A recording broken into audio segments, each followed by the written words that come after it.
Is everyone set? So here in Queensland, we have one new case of COVID-19. They're a returned traveller in hotel quarantine. That leaves us with 6 active cases.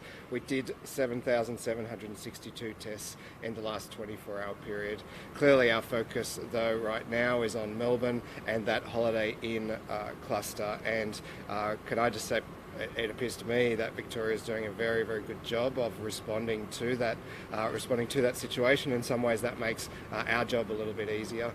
It's too early from our perspective to declare a hotspot in Melbourne because all of those cases at this stage were contracted within the hotel quarantine on level 3, and so there's been no cases of community transmission outside of that location. What we have determined to do, though, is to get our systems right and to ensure that we are collecting information about people coming from Melbourne.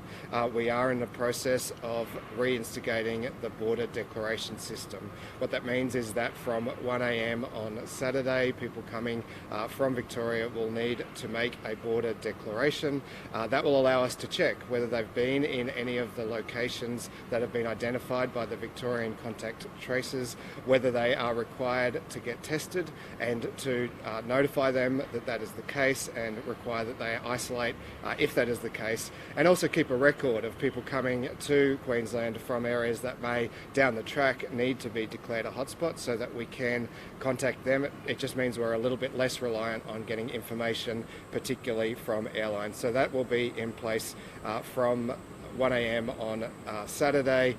The fine for making a false declaration on that system is more than $4,000, so the stakes are very high. But I would urge everyone to comply, and we've certainly seen throughout the pandemic a high level of compliance. Given that there was cause for some concern from the 29th of January, these alerts apply to anyone who's been in Melbourne from the 29th, but for the purposes of this particular outbreak, the 5th of February. And I can also advise that the one person who we are aware of who returned to Queensland after quarantining at the Holiday Inn during that period has returned a negative test result. I'll ask the Acting Chief Health Officer, Dr. Sonia Bennett, and then the State Disaster Coordinator to address you. Thank you, Deputy Premier. So the Deputy Premier's provided a comprehensive update. I guess what I'd like to add is just with respect to the situation in the Holiday Inn in Victoria. As the DP said, all 8 cases have been associated with really one floor on that in that hotel around a particular time, but Victoria, as we did with Hotel Grand Chancellor, is taking all precautions and has really declared any resident in that hotel from the 27th of January to potentially be at risk. And we have had one returning resident from the Holiday Inn who's now hit home in Queensland in quarantine, and I'm pleased to say they've tested negative initially. So we'll be continuing to receive any updates from our Victorian colleagues and monitor that situation. But there have, of those 8 cases, a number of those cases have spent a couple of days infectious in community, and that's now the period that we'll be watching as well, just to see if there is any transmission in community or to their household contacts. Thankfully, so far there hasn't been any, including to some of those cases family and in home. So that's reassuring, but we'll continue to monitor and watch that. I'll just hand over to them. Thank you. Good morning. So just to add to that, just to reinforce what the Deputy Premier said, so people are being asked and required to fill out a border declaration pass. That is a really simple process. So can I encourage everyone to make sure that if they're coming out of the area in Victoria, that they make sure that they fill out that border declaration pass as of 1 a.m. Saturday. Twofold. One, it allows us, as you've heard, to be able to trace people should we need to, should things deteriorate in that state. Well, hopefully they won't. And also it will make it very clear to people what's expected of them in terms of how they need to get tested and so forth. Can I just say too that it is a simple process. So if people are not sure, just fill out the border declaration pass. You can't get in trouble for having one when you shouldn't, but you can get in trouble for having one when you must. So of course, if you don't have border declaration pass properly filled out, there are fines that can apply and people can be turned around. So what is it that actually been? Have they been with Melbourne or they've been to venues that have been designated? So no, this will be a geographical declaration, so it'll be an area that people need to understand. It's much simpler for people to know that if I've been in a particular area that I should fill out. So that work's being done at the moment, so there are systems changes for us. That's why we're not doing it immediately. It will be declared as of 1 a.m. Saturday, so people need to go to the health site and they need to check the information and make sure they're understanding clearly what's happening. Everyone that comes in, once they come in. Everyone. Well, I'm happy to answer details around what's required to be declared. So since the 29th, we've actually been asking anyone who's returned from the Greater Melbourne area, once they enter Queensland, to get tested and isolate until they get a negative test. That will remain, so that will be part of the declaration. The other part of the declaration is that people declare that they haven't been in any of the zones of risk that Melbourne has declared as well. So there's been a growing list of those. Each time someone's infectious in community, the locations that they've been to are published, identified and published. Anyone who's been in those locations is what we consider a close contact. So technically they should be in quarantine in Victoria, but we'll be asking them to declare that they haven't been to any of those zones as well. And then the usual, such as that they don't have any symptoms, haven't been overseas, haven't been in contact with someone with COVID.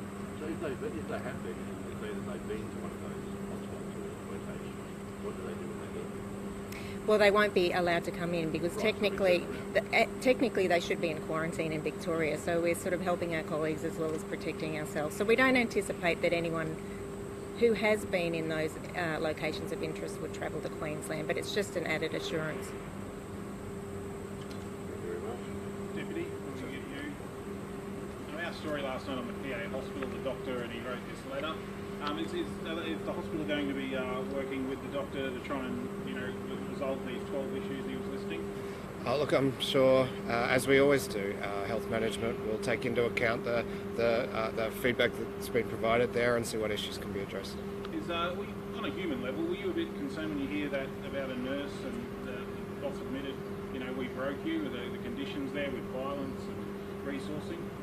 Our health staff work incredibly hard, and I've never ever discounted that. Certainly during my time as health minister, I loved working alongside them and seeing just how dedicated they are to keeping Queenslanders safe and taking care of them when they're sick. Are you concerned though about that sort of language about someone's workplace though? Look, any report like that, of course, is concerning. Our hospitals are big and busy and difficult workplaces, and that's why we appreciate just so much how hard our health staff work. And you've spoken about how you've delivered 900 extra frontline staff in Metro South. This doctor obviously seems to have some concerns about his area. Are you concerned that all the money and the staff you're tipping in there is being managed properly? Are you going to be flagging any sort of alarms there? We continue year on year to invest more money and employ more doctors and nurses and health professionals and other health staff. But demand on our hospitals continue to grow, and that demand is often also demand for more complex cases, more complicated cases. And so we certainly very much appreciate the hard work of our doctors and nurses in all of our hospitals. So just finally, nurse to patient ratios you said had gone up. What was the figures for that? Look, we've been gradually expanding nurse to patient ratios, legislated nurse to patient ratios throughout the hospitals and including our aged care settings. It's a question for Council. The shadow AG is up there calling for breach of bail to be included in justice reforms. Do the reforms you announced this week go far in terms of that? The reforms that we announced in terms of allowing courts to take into account breaches of bail when settling on penalties are much more effective than the flawed proposal that the LNP have put forward. What's most important is that the courts can take into account whether people have breached bail when they determine a penalty for the primary offence, and that's what we've announced we'll put in place. Just on the border, sorry, from someone in the office, will these border declarations need to be presented at the road borders? So we won't at this stage, given the level of traffic, be checking them at the road borders. They will still be required, and so there's still a chance that people will be found if they fail to do so down the track. But obviously this is different to Sydney and New South Wales, where there is a lot of road traffic. Most people coming to Queensland from Melbourne will be coming by air, and they will be met by our police and the other emergency support staff there to ensure that they have all made a declaration. Thank you. Thank you.